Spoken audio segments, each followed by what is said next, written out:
ప్రపంచానికి వెళ్లనివ్వడానికి వస్తాడు ఆ రవి, జబర్దస్త్ లో నవ్వులు పంచడానికి వస్తాడు రోజా గారు. మీరు నా గురించి చెప్పండి ఒకసారి.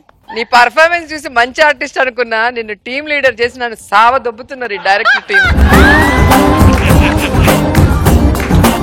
రోజా గారి ఇన్నర్ ఫీలింగ్ బయటకు వచ్చేసాయి.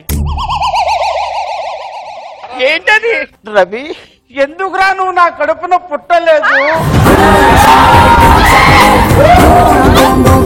రోజు నేను నిన్ను దత్తత తీసుకుందాం అనుకున్నాను ఎంతో ప్రేమగా, కానీ అప్పటికే బాబు గారు దత్తత తీసుకున్నారని. కానీ నా కొడుకును మాత్రం నీ అంతటి వాడిని చేస్తాను, నీలా మేధావిలా తీర్చిదిద్దుతాను.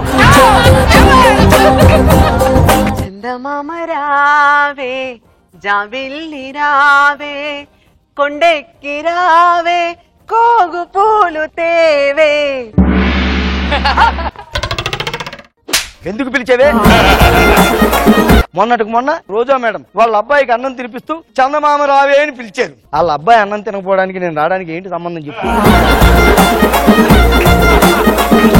పోనీ పిలిస్తే పిలిచారు, మామూలుగా రమ్మన్నారా?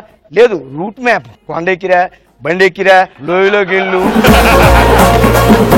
నన్ను చూడడానికి చాలా మంది మహారాజులు వచ్చారనుకున్నాను, మీ ఇద్దరు వచ్చారా? ఇద్దరం వచ్చాం. అతి మేధావి జబర్దస్తులనే కింగ్ మన రచ్చరవి మహారాజు రాలేదా?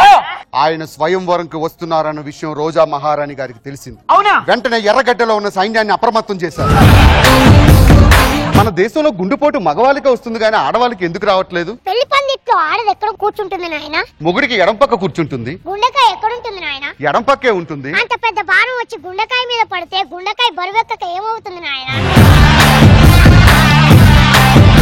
కొత్తగా పెళ్ళైన ఆడదానికి చీరైనా మొగుడైనా ఒకటే నాయన, ఎందుకో చెప్పు? ఎలా బేతాలా? రెండు కట్టుకున్నాకే ఉతుకుతుంది నాయన.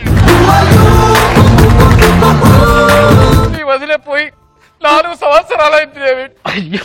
అప్పటి నుంచి ఒంటి చేత్తో ఈ చేత్తో అన్ని పనులు చేస్తున్నారు. కొన్ని సొంత పనులు ఈ చేత్తో చేసుకుంటున్నా. మా అన్న ఎంత అదృష్టవంతుడు, అప్పుడే వదిలిపోయిందా? మాకెప్పుడు వస్తుంది అదృష్టం?